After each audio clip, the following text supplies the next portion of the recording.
शहर की चकाचौंध से दूर राठौर हवेली के एक आलीशान कमरे में मखमली पर्दों के पीछे एक ऐसा तूफान थमा हुआ था जिसकी आहट बाहर किसी को नहीं थी। काव्या, जो सुर्ख लाल और सुनहरे दाम वाली भारी साड़ी में सजी थी, सोफे के एक कोने में सिमट कर बैठी थी। उसकी आंखों में शादी की चमक नहीं, बल्कि एक गहरा डर और अपनों को खोने का गम साफ झलक रहा था। उसके कांपते हाथों में 4 महीने के अंश की एक छोटी सी तस्वीर थी, जिसे वह बार बार चूम कर अपनी सिसकियां रोकने की कोशिश कर रही थी। तभी कमरे का भारी सागवान का दरवाजा एक झटके से खुला। वीर अंदर दाखिल हुआ, लेकिन उसके चेहरे पर किसी दूल्हे वाली नरमी या खुशी का नामो निशान तक नहीं था। उसने अपनी महंगी घड़ी उतार कर मेज पर पटकी और अपनी शर्ट के ऊपर के बटन खोल दिए। वह काव्या की तरफ देख भी नहीं रहा था। उसकी सख्त नजरें खिड़की के बाहर गिरती बारिश पर टिकी थी। वीर की खामोशी उस कमरे के सन्नाटे को और भी डरावना बना रही थी। उम्मीद है कि तुम्हें अपनी इस जिम्मेदारी की शर्तें याद होंगी। वीर की आवाज ठंडी और बेरुखी से भरी थी। वह धीरे धीरे काव्या की तरफ मुड़ा। उसकी गहरी आंखों में नफरत और तिरस्कार का एक अजीब सा मेल था। काव्या ने हिम्मत जुटाई और अपना घूंघट थोड़ा पीछे हटाकर सीधे वीर की आंखों में देखा। मैंने अपनी शर्तों पर दस्तखत किए हैं वीर जी, और मैं अपनी जबान की पक्की हूँ, लेकिन मेरी खामोशी को मेरी रजामंदी मत समझिएगा। काव्या की आवाज धीमी थी, पर उसमें एक अजीब सा स्वाभिमान था। वीर एक तंजिया मुस्कान के साथ उसके और करीब आया। उसने काव्या की ठोड़ी को अपनी उंगलियों की गिरफ्त में लिया और उसका चेहरा अपनी ओर ऊपर उठाया। स्वाभिमान, क्या खूबसूरत शब्द चुना है तुमने। जो लड़कियां चंद रुपयों और एक छत के लिए अपनी पहचान तक गिरवी रख देती हैं, वो अक्सर ऐसी ही भारी शब्दों का सहारा लेती हैं। मुझे अच्छे से पता है कि तुमने यह सौदा क्यों किया है। तुम्हें और तुम्हारे उस बच्चे को पालने के लिए मेरी दौलत का सहारा चाहिए था, और मैंने तुम्हें वो दे दिया। काव्या ने झटके से अपना चेहरा उसकी पकड़ से छुड़ा लिया। आप सिर्फ मेरी मजबूरी देख रहे हैं वीर जी, मेरा सच नहीं। वीर ने एक ठंडी सांस ली और कमरे के सुदूर कोने की तरफ इशारा किया। मुझे तुम्हारे किसी सच में कोई दिलचस्पी नहीं है। बस इतना याद रखना कि यह शादी सिर्फ दुनिया को दिखाने के लिए है, और सबसे बढ़कर मेरी दादी की खुशी के लिए। इस कमरे के अंदर मेरा और तुम्हारा कोई रिश्ता नहीं है। तुम्हें इस बेड के पास आने की भी इजाजत नहीं है। तुम्हारी जगह वो कोना है, वहीं अपनी रातें गुजारना। वीर ने काव्या के हाथ से वो तस्वीर झपट ली जिसे वह सीने से लगाए थी। उसने नफरत से अंश के मासूम चेहरे को देखा और फिर से वापस काव्या की गोद में फेंक दिया। इस बच्चे के नाम पर मुझ पर कोई एहसान जताने की कोशिश मत करना। कल सुबह जब तुम नीचे आओगी तो सबके सामने एक सुखी दुल्हन का नाटक करना होगा। अगर मेरी दादी को जरा भी शक हुआ तो याद रखना कि जितना पैसा मैंने तुम्हें दिया है उससे कहीं ज्यादा बर्बाद करने की ताकत भी रखता हूँ। वीर बालकनी की तरफ चला गया और काव्या वहीं फर्श पर बैठ गई। उसने अंश की तस्वीर को अपने गिरते आंसुओं से भीगते देखा। उसे एहसास हो गया था कि यह 2 महीने का सफर कांटों भरा होने वाला है। बाहर बिजली कड़की और पूरे कमरे में एक पल के लिए रोशनी फैल गई, जिसमें काव्या का टूटा हुआ भरोसा और वीर का सख्त अहंकार साफ दिखाई दे रहा था। यह उस रिश्ते की शुरुआत थी जिसकी बुनियाद ही नफरत और एक खामोश समझौते पर रखी गई थी। हवेली की उस पहली सर्द रात ने काव्या को अतीत के उन गहरे जख्मों की याद दिला दी जिन्हें वह पीछे छोड़ने की कोशिश कर रही थी। फ्लैशबैक में मंजर बदलता है और एक तंग गली का वो पुराना सा मकान सामने आता है जहां काव्या की दुनिया बसती थी। काव्या अपनी दिवंगत बहन के नन्हे बेटे अंश को कलेजे से लगाए उसे चुप कराने की कोशिश कर रही थी। रसोई के डिब्बे खाली थे और बच्चे की भूख की पुकार काव्या के दिल को चीर रही थी। तभी बाहर के कमरे में उसके बड़े भाई रमन और भाभी सुधा की तीखी आवाज गूंजने लगी। ये रोज रोज का रोना धोना अब मुझसे और बर्दाश्त नहीं होता रमन। इस मनहूस बच्चे और इसकी लाचार मौसी का बोझ अब हम कब तक ढोएंगे। सुधा भाभी ने नफरत भरी नजरों से काव्या की ओर देखा। रमन ने मेज पर हाथ मारते हुए काव्या को घूरा। काव्या, मैंने पहले ही कहा था कि इस बच्चे को किसी संस्था को दे दो। अपनी मरी हुई बहन की ममता के चक्कर में तूने हमारी जिंदगी भी नर्क बना दी है। घर में आटा तक नहीं है और तू इसके लिए दूध के पैसे मांग रही है। काव्या की आंखों से आंसू छलक पड़े। उसने कांपती आवाज में कहा, भाई, ये आपकी अपनी बहन का अंश है, आपकी भांजी है। मैं दिन रात काम करूंगी, बस इसे घर से मत निकालिए। लेकिन रमन और सुधा के लिए खून के रिश्ते से बड़ा पैसा था। सुधा ने काव्या का हाथ झटक कर उसे दरवाजे की तरफ धकेला। अगर इतना ही मोह है इस आफत से, तो जाओ और खुद पाल के दिखाओ। आज रात अगर घर के खर्चे के पैसे नहीं आए तो तुम दोनों के लिए इस घर में कोई जगह नहीं है। काव्या भारी बारिश और कड़कड़ाती बिजली के बीच अंश को अपनी साड़ी के पल्लू में छुपाए सड़क पर निकल आई। वह पागलों की तरह भाग रही थी, उम्मीद की एक किरण तलाशती हुई। तभी उसकी टक्कर वीर की काली शानदार कार से हुई। जोरदार ब्रेक की आवाज और काव्या की दबी हुई चीख एक साथ गूंजी।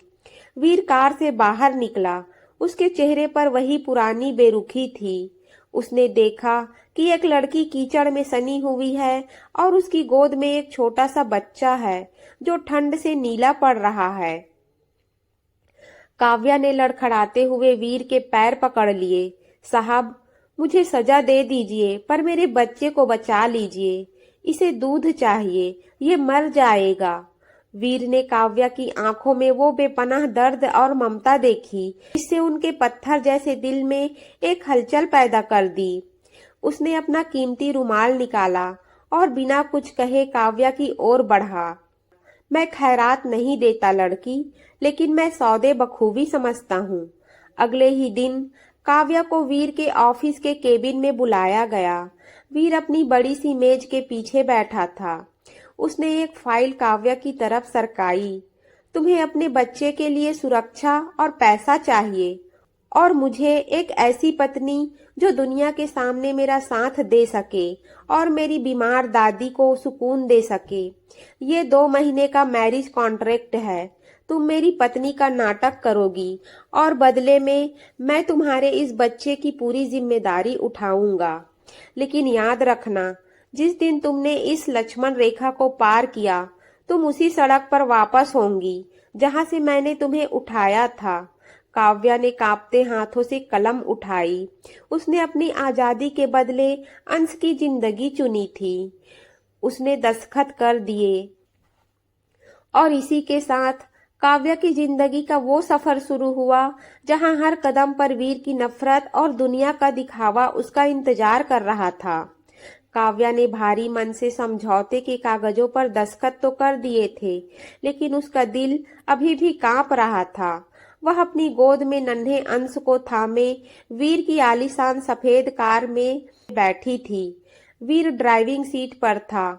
उसकी नजरें सड़क पर जमी थी और चेहरा किसी पत्थर की मूरत की तरह सख्त था। गाड़ी जैसे ही शहर के कोलाहल से दूर एक विशाल और प्राचीन राठौर हवेली के लोहे के भारी फाटकों के अंदर दाखिल हुई। काव्या कदम घुटने लगा। वह हवेली जितनी भव्य थी उतनी ही ठंडी और डरावनी भी लग रही थी। उतर जाओ, वीर की संक्षिप्त और रूखी आवाज गूंजी। काव्या ने धीरे से कदम बाहर निकाला। उसके पैरों में सजी पायल की छन छन उसके सन्नाटे में अजीब सा शोर कर रही थी। हवेली के बड़े हॉल में कदम रखते ही वीर की दादी सुमित्रा देवी, जो व्हील चेयर पर थी, उनके चेहरे पर एक असीम चमक आ गई। आ गई मेरी बहू, वीर, तूने आखिर मेरी आखिरी हसरत पूरी कर दी। दादी ने काव्या का हाथ अपने कांपते हाथों में लेकर चूमा। काव्या की आंखों में आंसू भर आए। उसे लगा जैसे वह एक मासूम बुजुर्ग महिला के भरोसे का कत्ल कर रही है। उसने वीर की तरफ देखा, लेकिन वीर ने अपनी नजरें फेर ली। रात के सन्नाटे में जब पूरी हवेली सो चुकी थी, वीर कमरे में दाखिल हुआ। उसने देखा कि काव्या फर्श पर एक पतली सी चादर बिछाकर अंश को थामे लेटी है। वीर ने अपनी टाई ढीली की और नफरत भरे लहजे में बोला, ये सादगी का नाटक मेरे सामने करने की जरूरत नहीं है। मैं जानता हूँ कि तुम जैसी लड़कियां महलों में रहने के लिए कितनी बेताब होती हैं। ये लो तुम्हारी पहली किस्त। वीर ने नोटों की एक गड्डी काव्या की तरफ फेंकी, जो उसके कपड़ों पर जाकर गिरी। काव्या की आंखों में बिजली सी कौंधी। वह उठी और उन नोटों को उठाकर वापस मेज पर रख दिया। वीर जी, मैंने ये रिश्ता अपनी रूह बेचकर नहीं, बल्कि इस बच्चे की जिंदगी खरीदने के लिए किया है। मुझे आपकी दौलत से उतनी ही नफरत है जितनी शायद आपको मुझसे है। वीर सन्न रह गया। उसने आज तक किसी को अपनी दौलत को इस तरह ठुकराते नहीं देखा था। वह गुस्से में काव्या के और करीब आया और उसकी कलाई इतनी जोर से पकड़ी कि चूड़ियां खनक उठी। जबान संभाल कर बात करो। तुम यहाँ सिर्फ मेरी एक जरूरत हो, उससे ज्यादा कुछ नहीं। कल सुबह से तुम्हें दादी की सेवा में रहना होगा। अगर उन्हें जरा भी शक हुआ तो याद रखना कि मैं तुम्हें उसी सड़क पर फेंक दूंगा जहां से तुम आई हो। वीर झटके से उसे छोड़कर बालकनी की तरफ चला गया। काव्या फर्श पर बैठ गई। उसकी कलाई पर वीर की उंगलियों के निशान उभर आए थे। उसने अंश को अपने सीने से लगा लिया और खुद को दिलासा देने लगी। उसे एहसास हुआ कि इस सोने के पिंजरे में उसकी लड़ाई सिर्फ गरीबी से नहीं, बल्कि वीर की नफरत और उसके अहंकार से भी है। बाहर आसमान में बिजली कड़की, जैसे काव्या की जिंदगी में आने वाले नए तूफानों का आगाज कर रही हो। राठौर हवेली में काव्या का दूसरा दिन किसी अग्नि परीक्षा से कम नहीं था।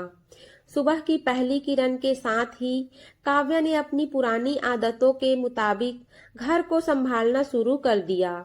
उसने अंश को नहलाकर तैयार किया और खुद एक सादी मगर शालीन साड़ी पहनकर नीचे रसोई में पहुंच गई। सुमित्रा देवी को काव्या का यह सलीका बेहद पसंद आया। जब दादी ने काव्या के हाथ की बनी अदरक वाली चाय पी तो उनके चेहरे पर सुकून की एक मुस्कान तैर गई। वीर, देख कितनी खुशकिस्मत है मेरी कि मुझे ऐसी बहू मिली। घर में रौनक लौट आई है। दादी ने डाइनिंग टेबल पर बैठे वीर से कहा। वीर ने अखबार से नजरें हटाई और काव्या को तिरस्कार भरी नजरों से देखा। काव्या चुपचाप नाश्ता परोस रही थी, जैसे उसने वीर की नफरत को अपनी तकदीर मान लिया हो। वीर ने बिना एक शब्द कहे नाश्ता किया और ऑफिस के लिए निकल गया। लेकिन जाते जाते उसकी सख्त नजरें काव्या के चेहरे पर एक अनकहा सवाल छोड़ गई। दोपहर के वक्त जब काव्या दादी को दवाई खिला रही थी, तभी हवेली के भारी दरवाजे पर किसी ने जोर जोर से दस्तक दी। काव्या ने दरवाजा खोला तो सामने रमन और सुधा खड़े थे। अरे वाह, हमारी लाडली बहन तो यहाँ महलों की रानी बनकर बैठी है। सुधा भाभी ने तंज कसते हुए अंदर कदम रखा। रमन ने लालची नजरों से हवेली के कीमती सामान को देखते हुए कहा, काव्या, हमें पता चला है कि तूने किसी बड़े रईस से हाथ मिलाया है। अब अपनी इस गरीबी में डूबे भाई का भी कुछ ख्याल रख। काव्या का चेहरा सफेद पड़ गया। वह नहीं चाहती थी कि वीर की दादी के सामने उसका बीता हुआ कल और उसके लालची रिश्तेदार का सच आए। उसने रमन को चुप कराने की कोशिश की। भाई, प्लीज यहाँ तमाशा मत कीजिए। मैं आपको पैसे भेज दूंगी, आप अभी जाइए। लेकिन सुधा की आवाज ऊंची होती जा रही थी। पैसे भेजेगी? क्यों भाई? अब तो तू इस खानदान की बहू है, हमें यहाँ रहने के लिए एक कमरा और महीने का खर्च चाहिए, वरना हम अभी सबको सच बता देंगे कि ये बच्चा किसका है और तू यहाँ किस सौदे के तहत आई है। काव्या का वजूद कांपने लगा। उसे डर था कि अगर दादी ने कुछ सुन लिया तो उनकी तबीयत बिगड़ जाएगी। तभी पीछे से एक भारी और कड़क आवाज गूंजी, किस सच की बात कर रही हैं आप? वीर ऑफिस से वापस आ चुका था। उसकी मौजूदगी ने रमन और सुधा के चेहरे का रंग उड़ा दिया। वीर धीरे धीरे चलकर उनके करीब आया। उसने काव्या की आंखों में छिपी दहशत को पढ़ लिया था। वीर ने अपनी जेब से चेक बुक निकाली और एक मोटा चेक फाड़कर रमन की तरफ उछाला। ये लीजिए, और आज के बाद अगर इस हवेली के आसपास भी नजर आए तो याद रखना कि वीर सिंह राठौर के दुश्मन कभी चैन से नहीं सोते। रमन और सुधा ने लालच में चेक उठाया और वहां से भाग खड़े हुए। काव्या की आंखों में आंसू थे। उसने वीर की तरफ देखा। शुक्रिया वीर जी, लेकिन मुझे आपके एहसानों का बोझ नहीं चाहिए था। वीर ने काव्या का हाथ झटके से पकड़ा और उसे सीने से सटा लिया। ये एहसान नहीं, मेरा निवेश है काव्या। मैंने तुम्हें खरीदा है ताकि मेरी दादी खुश रहे, और जो चीज मेरी होती है उस पर कोई और हाथ नहीं डाल सकता। वीर ने उसे धक्का देकर अलग किया और ऊपर अपने कमरे में चला गया। काव्या वहीं खड़ी रह गई। उसे समझ नहीं आ रहा था कि वीर ने उसे बचाया था या सिर्फ अपनी जागीर की रक्षा की थी। हवेली की उस रात ने काव्या को यह समझा दिया था कि वीर के दिल तक पहुंचने का रास्ता कांच के टुकड़ों पर चलने जैसा है। राठौर हवेली में एक बड़ी पार्टी की तैयारी चल रही थी। वीर के दादाजी की पुण्यतिथि के अवसर पर शहर के तमाम रईस और व्यापारिक साझेदार आने वाले थे। सुमित्रा देवी ने काव्या को एक पुश्तैनी, भारी हार और गहने, नीले रंग की रेशमी साड़ी दी। आज सबको पता चलना चाहिए कि वीर की पत्नी कितनी गरिमामयी है, दादी ने लाड से कहा। काव्या तैयार होकर जैसे ही सीढ़ियों से नीचे उतरी, हॉल में मौजूद सबकी नजरें उस पर ठहर गई। वीर, जो काले सूट में बेहद प्रभावशाली लग रहा था, एक पल के लिए काव्या को देखता ही रह गया। उसकी सादगी में एक ऐसी चमक थी जिसने वीर के अहंकार को थोड़ी देर के लिए सुला दिया। लेकिन जैसे ही वीर के दोस्त उसके पास आए और काव्या की तारीफ करने लगे, वीर के चेहरे पर फिर से वही सख्त भाव लौट आए। सुना है वीर, तुम्हारी पत्नी बहुत ही साधारण परिवार से है, पर इसके चेहरे का नूर तो किसी राजकुमारी जैसा है। वीर के एक बिजनेस पार्टनर ने चुटकी ली। वीर ने अपनी ड्रिंक का घूंट भरा और ठंडे लहजे में कहा, दिखावा करना इस दुनिया की रीत है। कभी कभी साधारण चीजें भी महंगे लिबास में कीमती लगने लगती है। काव्या ने ये शब्द सुन लिए और उसका दिल एक बार फिर टूट गया। वह चुपचाप एक कोने में जाकर खड़ी हो गई, जहां अंश अपनी नैनी की गोद में खेल रहा था। तभी पार्टी में एक ऐसी शख्सियत दाखिल हुई जिसने पूरी महफिल का रुख बदल दिया। वह माया थी, वीर की पुरानी बिजनेस पार्टनर, और वह औरत जिसे कभी वीर की पत्नी माना जाता था। माया ने सीधे वीर के पास जाकर उसके कंधे पर हाथ रखा। वीर डार्लिंग, तुमने वाकई शादी कर ली, और वो भी इस मामूली सी लड़की से? माया की आवाज में जहर घुला था। वीर ने कुछ नहीं कहा, लेकिन उसकी खामोशी काव्या को चुभ रही थी। माया काव्या के पास पहुंची और उसके हाथ में पकड़े जूस के गिलास को जानबूझकर उसकी महंगी साड़ी पर गिरा दिया। ओह, आई एम सो सॉरी, मुझे लगा तुम यहाँ की वेटर हो, माया ने खिलखिलाकर कहा। पूरी पार्टी में सन्नाटा छा गया। सब काव्या की तरफ देखने लगे। काव्या की आंखों में अपमान के आंसू थे। उसने वीर की तरफ देखा कि शायद वह कुछ कहेगा। वीर आगे बढ़ा, काव्या का हाथ थाम लिया लेकिन उसने माया को डांटने के बजाय काव्या से कहा, जाओ और अपना हुलिया ठीक करो। तुम्हें तमीज होनी चाहिए कि मेहमानों के सामने खुद को कैसे संभालना है। काव्या बिना एक शब्द कहे ऊपर अपने कमरे में भाग गई। वह फूट फूट कर रोने लगी। उसे एहसास हुआ कि वीर के लिए वह सिर्फ एक सजावट की चीज है जिसे वह जब चाहे अपमानित कर सकता है। लेकिन जैसे ही वह अपनी साड़ी साफ करने लगी, उसे वीर के कमरे के दराज में एक पुरानी तस्वीर दिखी। वह तस्वीर वीर और एक छोटी बच्ची की थी जो दिखने में बिल्कुल अंश जैसी लग रही थी। काव्या हैरान रह गई। क्या वीर का कोई ऐसा अतीत था जिसके बारे में वह नहीं जानती थी? तभी कमरे का दरवाजा जोर से खुला और वीर नशे में धुत होकर अंदर आया।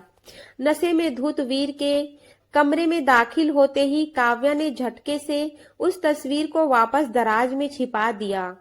उसकी धड़कनें तेज थी और हाथों में कंपन था। वीर लड़खड़ाते हुए काव्या के बेहद करीब आ गया। उसके चेहरे पर गुस्से और दर्द का एक अजीब सा मिश्रण था। क्या देख रही थी तुम उस दराज में? क्या ढूंढने की कोशिश कर रही हो इस घर के बंद दरवाजे के पीछे? वीर की आवाज भारी थी और उसमें शराब की कड़वाहट साफ महसूस हो रही थी। काव्या ने खुद को संभालते हुए पीछे हटने की कोशिश की। मैं तो बस अपनी साड़ी साफ करने आई थी वीर जी। आपने नीचे जो कहा उससे मेरा दिल टूट गया। क्या मैं सच में आपके लिए इतनी मामूली हूँ? वीर ने एक झटके से काव्या की कलाई पकड़ी और उसे दीवार से सटा दिया। उसकी आंखों में आग थी। दिल की बातें मत करो काव्या। इस हवेली में सिर्फ दिमाग चलता है। तुम्हें क्या लगा 2 दिन दादी की सेवा करके तुम इस घर की मालकिन बन जाओगी? तुम सिर्फ एक जरिया हो मेरी दादी की आखिरी हसरत पूरी करने का। काव्या की आंखों से आंसू छलक पड़े। अगर मैं सिर्फ एक जरिया हूँ तो फिर उस तस्वीर में कौन थी? वो बच्ची कौन थी जो हूबहू अंश जैसी दिखती है? ये सुनते ही वीर का चेहरा सफेद पड़ गया। उसने काव्या की कलाई और जोर से भींच दी। खबरदार, अगर दोबारा उस अतीत को कुरेदने की कोशिश की, वो मेरी जिंदगी का वो अंधेरा है जिसे मैं दफन कर चुका हूँ। और याद रखना, अंश सिर्फ तुम्हारी मजबूरी है, मेरा वारिस नहीं। वीर ने उसे झटके से छोड़ दिया और बेड पर गिर पड़ा। पूरी रात काव्या सो नहीं पाई। वह अंश के पास बैठी रही और सोचती रही कि वीर की नफरत के पीछे कोई गहरा जख्म छिपा है। अगली सुबह हवेली में एक नया मोड़ आया। माया, जो कल रात पार्टी में काव्या का अपमान कर चुकी थी, वह सामान लेकर हवेली में रहने आ गई। वीर ने मुझे बुलाया है दादी। हम एक नए प्रोजेक्ट पर साथ काम कर रहे हैं। माया ने शरारत भरी मुस्कान के साथ कहा। सुमित्रा देवी को यह पसंद नहीं आया, लेकिन वीर की जिद के आगे सब बेबस थे। माया ने आते ही काव्या की जिंदगी नर्क बनाना शुरू कर दिया। उसने काव्या को रसोई में काम करने वाली नौकरानी की तरह आदेश देना शुरू किया। ए काव्या, जरा मेरे लिए ब्लैक कॉफी लेकर आओ। और हाँ, शक्कर मत डालना, मुझे कड़वाहट पसंद है, बिल्कुल तुम्हारी किस्मत की तरह। काव्या खामोश रही क्योंकि उसे पता था कि जबान लड़ाने से सिर्फ हंगामा होगा। लेकिन जब माया ने अंश के पालने के पास जाकर उसे बेसहारा और अनचाहा कहा तो काव्या का सब्र टूट गया। बस कीजिए माया जी, आप मेरे बारे में जो चाहे कहें, लेकिन मेरे बच्चे की तरफ उंगली भी मत उठाइएगा। काव्या ने पहली बार ऊंची आवाज में कहा। वीर उसी वक्त वहां पहुंचा। माया तुरंत नाटक करने लगी और रोने का ढोंग करते हुए वीर की बाहों में झूल गई। देखो वीर, तुम्हारी ये पत्नी मुझ पर चिल्ला रही है। मैंने तो बस बच्चे को प्यार करने की कोशिश की थी। वीर ने काव्या को एक जोरदार डांट पिलाई। काव्या, अपनी औकात मत भूलो। माया मेरी मेहमान है और इस बिजनेस की पार्टनर भी। माफी मांगो इनसे। काव्या का स्वाभिमान लहूलुहान हो गया। उसने वीर की आंखों में देखा जहां उसके लिए कोई जगह नहीं थी। माफी मैं नहीं मांगूंगी क्योंकि मैंने कुछ गलत नहीं किया। काव्या मुड़ी और बिना पीछे देखे अपने कमरे में चली गई। उसे एहसास हुआ कि माया सिर्फ मेहमान नहीं बल्कि वीर का वो हथियार है जिससे वह काव्या को हर रोज मारना चाहता था। पर उसे नहीं पता था कि उसी शाम एक ऐसा राज खुलने वाला था जो वीर और काव्या के इस कागज के रिश्ते को हमेशा के लिए बदलने वाला था। काव्या के इनकार ने वीर के अहंकार को सबके सामने चोट पहुंचाई थी। हवेली के गलियारे में सन्नाटा पसरा था, लेकिन काव्या के कमरे के अंदर सिसकियों का शोर था। वह अंश को सीने से लगाकर खिड़की के पास खड़ी थी, जहां बाहर तेज बारिश शुरू हो चुकी थी। तभी कमरे का दरवाजा धड़ाम से खुला। वीर अंदर आया। उसके चेहरे पर गुस्सा साफ झलक रहा था। उसने काव्या का कंधा पकड़कर अपनी ओर घुमाया। तुम्हारी हिम्मत कैसे हुई मेरी बात काटने की? तुम्हें यहाँ नवाब जादी बनाने के लिए नहीं लाया हूँ। वीर की आवाज गरज रही थी। काव्या ने अपनी नम आंखों से वीर की आंखों में झांका। वीर जी, आपने मुझे खरीदा है, मेरे आत्मसम्मान को नहीं। आप मुझे सजा दे सकते हैं, लेकिन उस औरत के सामने झुकने को मजबूर नहीं कर सकते जिसने मेरे बच्चे को अपशकुन कहा। वीर का हाथ काव्या के चेहरे के पास जाकर रुक गया। उसकी मासूमियत और निडरता ने वीर के गुस्से को एक पल के लिए खामोश कर दिया। तभी नीचे से दादी के चीखने की आवाज आई। वीर और काव्या दौड़कर नीचे पहुंचे। सुमित्रा देवी सोफे पर बेसुध पड़ी थी और उनके हाथ में एक पुरानी चिट्ठी थी। माया पास ही खड़ी मुस्कुरा रही थी। वीर ने घबराकर दादी को संभाला। दादी, क्या हुआ? डॉक्टर को बुलाओ। माया ने वो चिट्ठी वीर की तरफ बढ़ाई। देखो वीर, तुम्हारी सती सावित्री पत्नी का सच। इस चिट्ठी में लिखा है कि काव्या की बहन की मौत कोई हादसा नहीं थी, बल्कि काव्या की एक गलती की वजह से हुई थी। और यह बच्चा, इसका असली पिता कोई और नहीं बल्कि तुम्हारा सबसे बड़ा बिजनेस दुश्मन विक्रम है। हाल में मौजूद हर शख्स सन्न रह गया। वीर के हाथों से वो चिट्ठी छूट गई। उसने काव्या की तरफ देखा, जिसकी आंखों में अब डर और बेबसी साफ थी। क्या ये सच है काव्या? क्या तुम विक्रम की भेजी हुई कोई मोहरा हो जो मेरी हवेली को तबाह करने आई हो? काव्या का गला रूंध गया। नहीं वीर जी, ये सब झूठ है। विक्रम मेरी बहन का पीछा करता था। उसने हमें बर्बाद कर दिया। मैं उसे जानती तक नहीं। लेकिन माया ने आग में घी डालने का काम किया। झूठ बोल रही है ये। अगर ऐसा नहीं है तो इसके पास विक्रम के नाम के गहने और ये पैसे कहाँ से आए जो इनके पुराने घर से मिले हैं? माया ने कुछ जेवर और नोटों की गड्डियां मेज पर पटक दी। वीर का गुस्सा अब 7वें आसमान पर था। उसने काव्या का हाथ पकड़ा और उसे घसीटते हुए हवेली के मुख्य द्वार की तरफ ले गया। मैंने तुम पर भरोसा करने की छोटी सी कोशिश की थी, लेकिन तुम भी वैसी ही निकली जैसे मैंने सोचा था। निकल जाओ यहाँ से और दोबारा अपनी ये मनहूस शक्ल मुझे मत दिखाना। भारी बारिश में वीर ने काव्या और अंश को हवेली से बाहर धकेल दिया। काव्या सड़क पर गिरी पड़ी। उसकी गोद में अंश जोर जोर से रो रहा था। हवेली का भारी लोहे का दरवाजा बंद हो गया। काव्या अकेली बिना किसी सहारे के उस काली रात में खड़ी थी। उसे एहसास हुआ कि माया और विक्रम ने मिलकर उसे फंसाया है। लेकिन तभी दूर से एक गाड़ी की हेडलाइट उसकी आंखों पर पड़ी।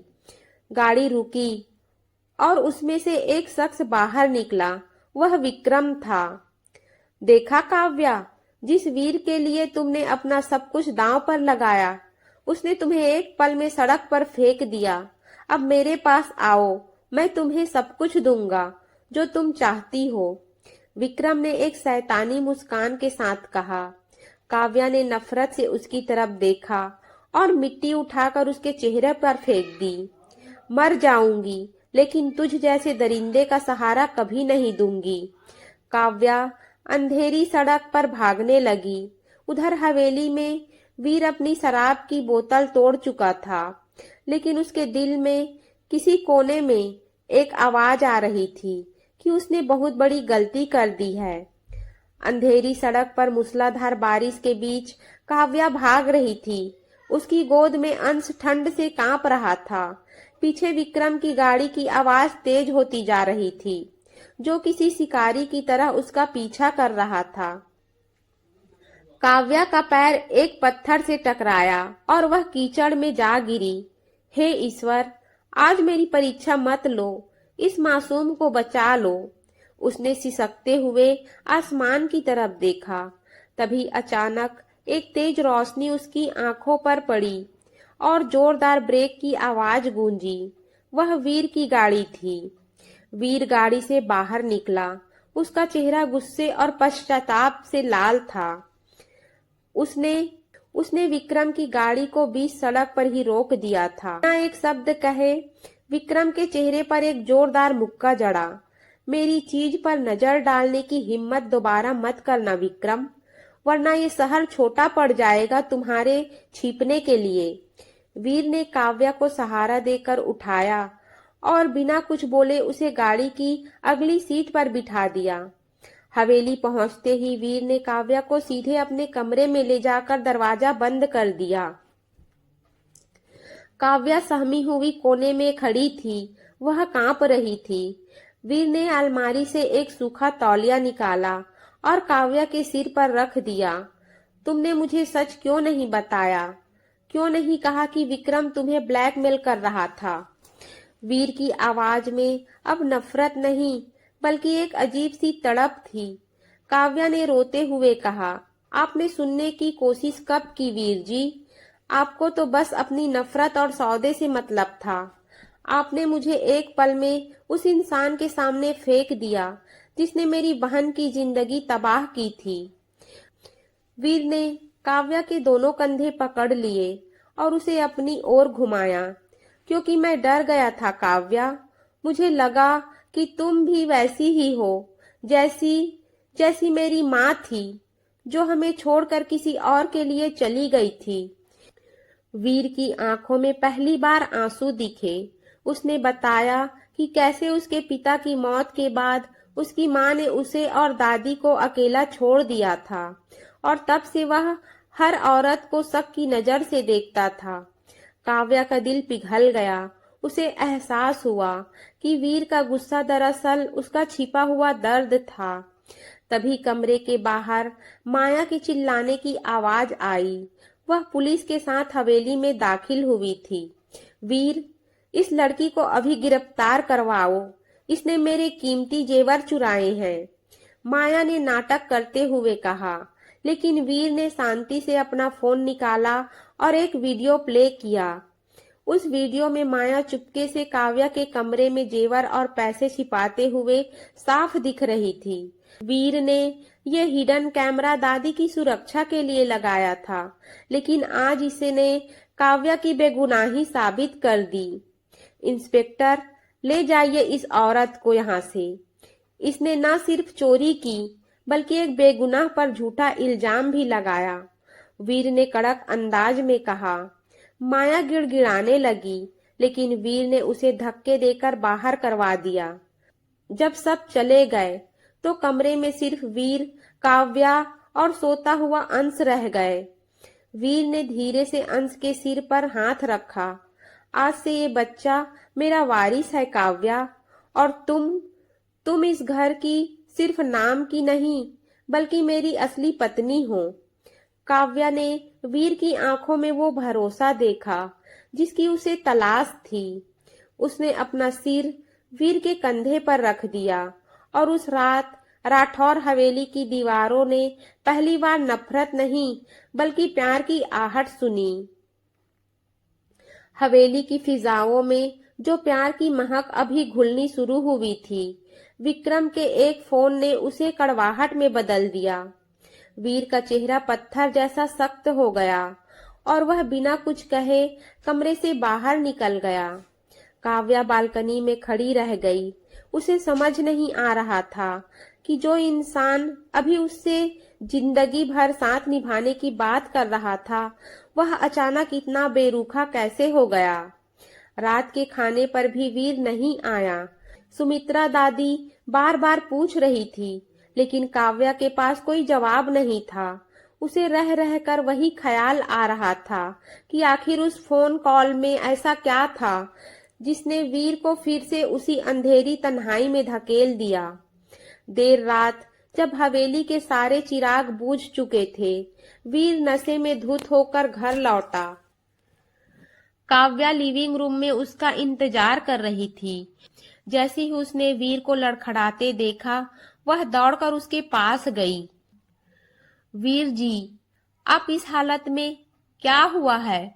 वीर ने झटके से अपना हाथ छुड़ा लिया और लाल आंखों से काव्या की तरफ देखा। दूर रहो मुझसे, तुम औरतें सब एक जैसी होती हो। पहले अपनी मासूमियत का जाल बिछाती हो और फिर इंसान की रूह तक को छलनी कर देती हो। काव्या सन्न रह गई। वीर जी, आप ये क्या कह रहे हैं? मैंने क्या किया? वीर लड़खड़ाते कदमों से उसके और करीब आया। विक्रम वापस आ गया है। उसने मुझे वो पुरानी तस्वीरें भेजी हैं जिसमें तुम उसके साथ दिख रही हो। उसने कहा कि तुम उससे पैसे मांग रही थी ताकि तुम ये घर छोड़कर चली जाओ और मेरा पीछा छोड़ दो। क्या ये सच है काव्या? काव्या के पैरों तले जमीन खिसक गई।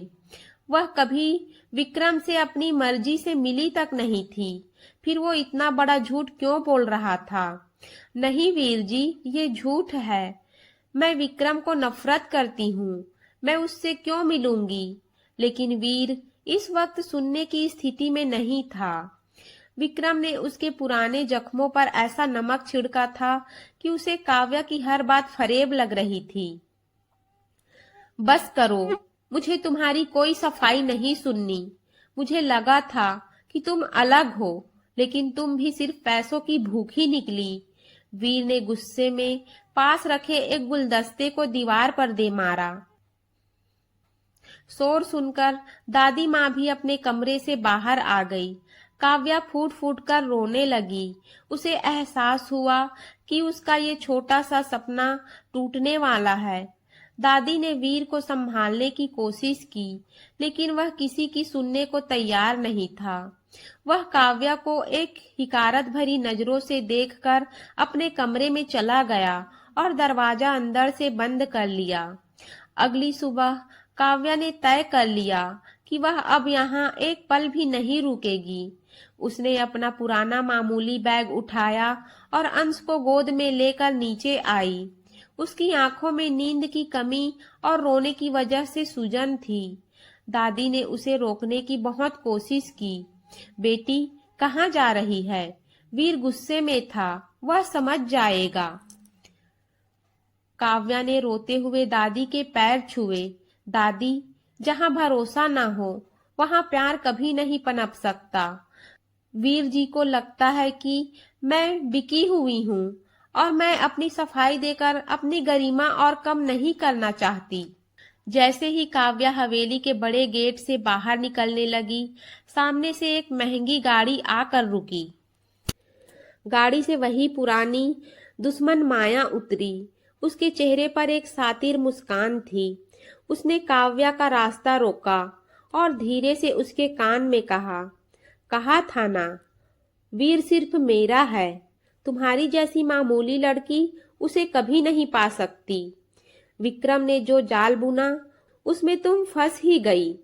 अब जाओ यहाँ से। काव्या ने माया की आंखों में देखा और बिना डरे कहा, आप जीत गई, लेकिन याद रखिएगा, नफरत की बुनियाद पर खड़ा रिश्ता कभी चैन नहीं देता। काव्या सड़क पर पैदल ही चलने लगी। उसकी गोद में अंश था और दिल में वो टूटा हुआ भरोसा जो वीर ने पल भर में बिखेर दिया था। राठौर हवेली की ऊंची दीवारों को पीछे छोड़ते हुए काव्या के कदम लड़खड़ा रहे थे, लेकिन उसका इरादा अब पत्थर की तरह सख्त हो चुका था। वह जानती थी कि जहां चरित्र पर सवाल उठाए जाएं, वहां रुकना अपनी आत्मा को मारने जैसा है। दोपहर की तपती धूप काव्या के चेहरे को झुलसा रही थी और उसकी गोद में सो रहा अंश रह रहकर गर्मी से कुनमुना रहा था। काव्या के पास ना तो पैसे थे और ना ही कोई ठिकाना, बस एक धुंधली सी उम्मीद थी कि शहर के दूसरे कोने में उसकी एक पुरानी सहेली मीरा शायद उसे सिर छुपाने की जगह दे दे।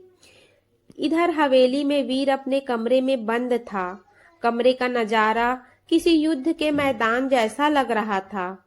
शराब की बोतलें टूटी पड़ी थी और काव्या के साथ वाली उसकी शादी की तस्वीर जमीन पर औंधे मुंह गिरी थी।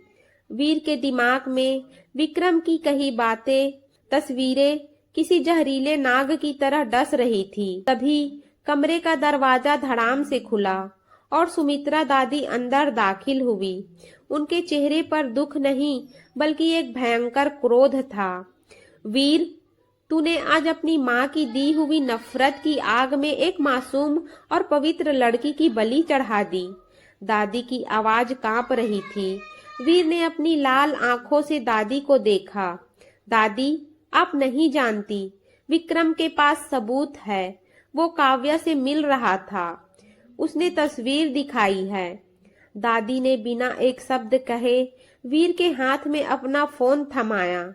उसमें एक रिकॉर्डिंग चल रही थी जो हवेली के पिछले बगीचे की थी। वीडियो में साफ दिख रहा था कि माया और विक्रम एक साथ खड़े होकर हंस रहे थे और विक्रम कह रहा था, तस्वीरें एडिट हो गई है माया। वीर को यकीन दिलाने के लिए इतना काफी है। अब काव्या का रास्ता साफ है और तुम्हारी वीर की दौलत तक पहुंचने की राह भी। वीर के हाथ से फोन छूट गया। उसके पैरों तले जमीन खिसक गई। उसने अपनी आंखों के सामने काव्या का वो रोता हुआ चेहरा घूमने लगा जब वह बार बार अपनी बेगुनाही की कसम खा रही थी। मैंने क्या कर दिया दादी? मैंने उसे उसी नर्क में वापस भेज दिया जहां से उसे निकाला था। वीर पागलों की तरह बाहर की ओर भागा। उसने अपनी कार की चाबियां उठाई और सड़कों पर काव्या को पागलों की तरह ढूंढने लगा। वह हर बस स्टॉप, हर मंदिर और हर गली छान मारा, लेकिन काव्या कहीं नहीं थी। उधर काव्या एक छोटे से पार्क में बेंच पर बैठी थी। उसकी सहेली मीरा का घर बंद मिला था क्योंकि वह शहर से बाहर गई थी। शाम ढल रही थी और काव्या को एहसास हुआ कि अंधेरा होने पर सड़कें उसके और अंश के लिए सुरक्षित नहीं हैं। तभी दो गुंडे नुमा आदमी उनके पास आए और भद्दे कमेंट करने लगे। काव्या ने डरने के बजाय पास पड़ा एक पत्थर उठा लिया। दूर रहो मुझसे वरना जान ले लूंगी। उसकी आंखों में एक शेरनी जैसी चमक थी जो अपने बच्चे को बचाने के लिए किसी भी हद तक जा सकती थी। तभी एक काली कार टायर हुई वहां रुकी। वीर कार से बाहर निकला और उन गुंडों को देखते ही उसका खून खौल उठा। उसने 2 मिनट में उन्हें वहां से खदेड़ दिया। वीर काव्या के सामने घुटनों के बल बैठ गया। उसका वो अहंकार, वो सख्त मिजाज सब मिट्टी में मिल चुका था। काव्या, मुझे माफ कर दो। मैं अपनी माँ के दिए जख्मों की वजह से अंधा हो गया था। मुझे सब पता चल गया है। विक्रम और माया का खेल खत्म हो चुका है। काव्या ने अपनी भीगी आंखों से वीर को देखा, लेकिन इस बार उसने उसका बढ़ा हुआ हाथ नहीं थामा।